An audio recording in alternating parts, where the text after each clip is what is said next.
தமிழ்நாட்டில் நான் முதலமைச்சரா, திராவிட முன்னேற்ற கழகத்துடைய தலைவரா ஒரு நிகழ்ச்சியில கலந்துகிட்டா எப்படி இருக்குமோ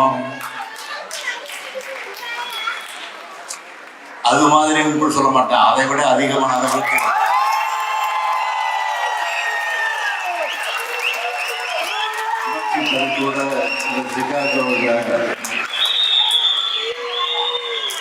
இந்த நிகழ்ச்சி நடந்து கொண்டிருக்கிறது. கலந்து கொள்வதற்கு நல்ல வாய்ப்பு எனக்கு கிடைச்சிருக்கு. நல்லபடியே சொல்றேன், நான் தமிழ் மண்ணில் தான் இருக்கேன்னா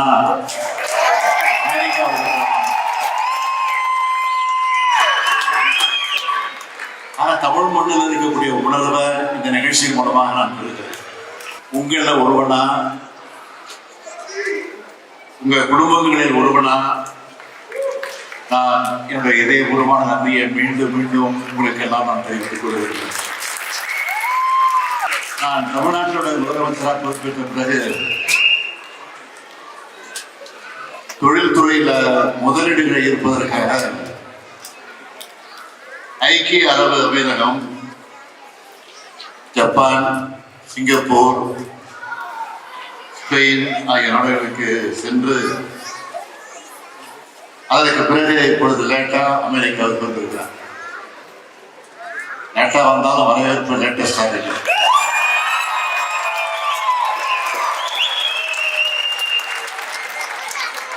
தம்பி டிஆர்பி ராஜா அவர்கள் அமைச்சர் பேசும்போது சொன்னார், அங்க வரணும், இங்க வரணும், எங்க பகுதிக்கு வரணும், எங்க ஊருக்கு வரணும். ஒரு பெரிய போட்டி நடந்துச்சு. அந்த போட்டியில சிக்காகோ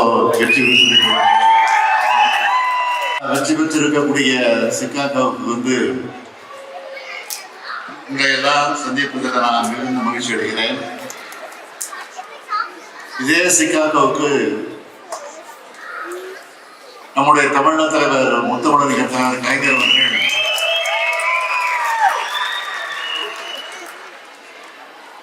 அமெரிக்கா பயணத்துக்கு வந்திருக்கிறார்.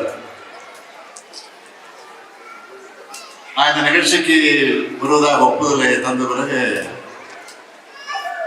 அந்த செய்தியை எடுத்து படிச்சு பார்த்தேன். எங்கெல்லாம் போயிருக்கிறாரு தலைவர் கலைஞர், எந்த பகுதிக்கெல்லாம் போயிருக்காருன்னு இதெல்லாம் நான் பூர்வீக கவனிச்சு படித்தேன்.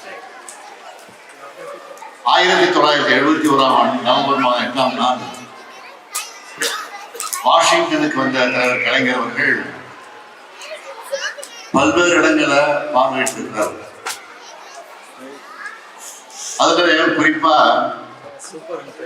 ஆர்லாண்டோ நகரில் நடைபெற்ற கலை விழாவில் கலந்துக்கிட்டு அங்கிருந்து அங்க இருக்கக்கூடிய நீரூற்றை பார்த்து ஒரு கவிதையை எழுதி அங்கிருந்த தமிழ்நாட்டுக்கு சென்னைக்கு அனுப்பி வச்சார். அதை நான் முரசொலியில படிச்சு பார்த்தேன்.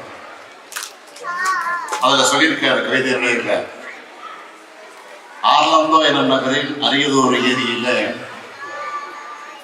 அழகிய மத்தாப்பு உட்கொண்டு கண்டேன்.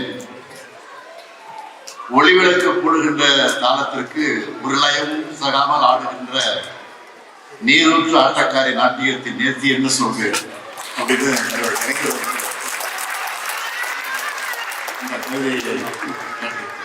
அந்த கவிதை ஆங்கிலத்திற்கு மொழிபெயர்க்கப்பட்டு வெளியிடப்பட்டிருக்கு. அடுத்து இதே சிகாகோவுக்கு வந்திருந்தார். வந்தவர் சிகாகோ பல்கலைக்கழகத்தோட அரசியல் கருத்தரங்கத்துல கலந்து கொண்டு உரையாற்றி இருக்கிறார். பின்னர் நியூயார்க் சென்று நியூயார்க் தமிழ் சங்கத்தை தொடங்கி வச்சிருக்கிறார். அப்போது எப்படி தமிழ்நாட்டின் முதலமைச்சர் தகுதியோடு தலைவர் கலைஞர் வந்தாரோ அதே போல இன்று நானும் தமிழ்நாட்டினுடைய முதலமைச்சர் தகுதியோடு இங்கே வந்திருக்கிறேன்.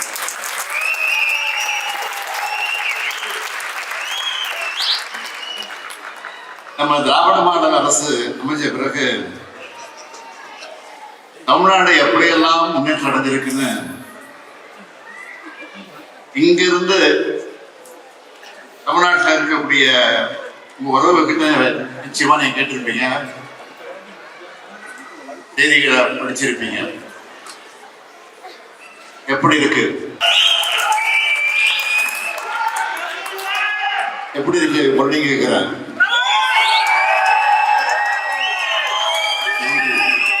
நன்றி நன்றி. தொழில் வளர்ச்சியை பொறுத்த வரைக்கும் நான் எந்த நாட்டுக்கு போனாலும் அந்த நிறுவனங்களுடைய அதிபர்களை சந்திச்சாலும் இந்தியாவில தமிழ்நாடு எப்படியெல்லாம் முன்னிலை வைக்குது, தமிழ்நாட்டில் என்னென்ன சிறப்புகள் இருக்குன்னு அதெல்லாம் அவங்க எங்களுக்கு சொல்லுவாங்க. தொழில் தொடங்க வாங்கன்னு நான் அழைப்பு விடுவேன். அதனால முதலமைச்சர்களின் முதல் முறை தமிழ்நாடு என்ற பெருமையை அடைஞ்சிருக்கும். எந்த நாட்டுக்கு நான் அரசுமுறை பயணமா போனாலும் என் எண்ணமெல்லாம் அங்க வாழ்கிற நம்ம தமிழர்களை சந்திக்கணும்,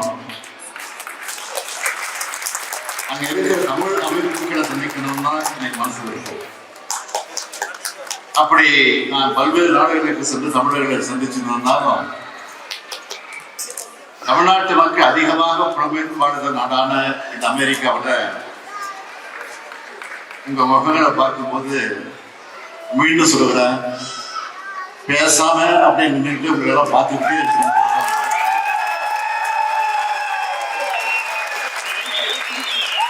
அந்த அளவுக்கு உங்க பாசமும் அன்பும் என்னை கட்டி போட்டுருக்கு. இந்த தருணத்தில் நான் குறிப்பிட விரும்புவது 2000 ஆண்டுகள் அன்னை தமிழகம் தவமிருந்து பெற்றெடுத்த தலைமகன் சிங்கனுடையும் சிங்காரத்தனுடையும் பூங்கு கடனுடையும் புரட்சி கவியுடையும் தன்னுடைய உரைநடையாக கண்ட பகவான் தம்பிமார் படை மீது இழிவூற்றி வெற்றி கண்ட பூமான் பூவை பிறந்தில் தமிழர்கள் எங்கெல்லாம் வாழ்கிறார்களோ அங்கெல்லாம் வாழ்ந்து கொண்டிருக்கக்கூடிய அறிவுலக ஆசான் ஒப்பற்ற தலைவர் பேரறிஞர் பெருந்தகை அறிஞர் அண்ணா அவர்கள் சொன்னதுதான்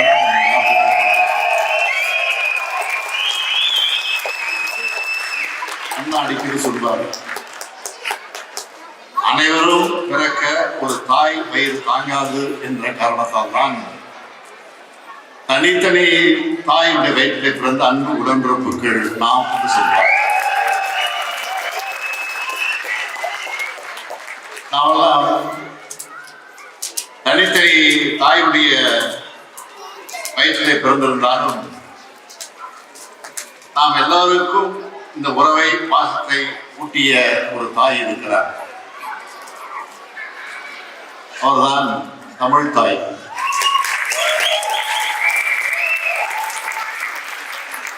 உலகவர் ஓவியமே, உற்சாக காவியமே, ஓடை நடுமலர்களே, உடையமிழ் புகின்றவே, அன்பே அமுதே அழகே உயிரே இன்பமே நண்பர்களுக்கு இதெல்லாம் தமிழை அழைத்துக் கொண்டு இதனால் தமிழை தமிழே என்று அழைப்பதற்கும்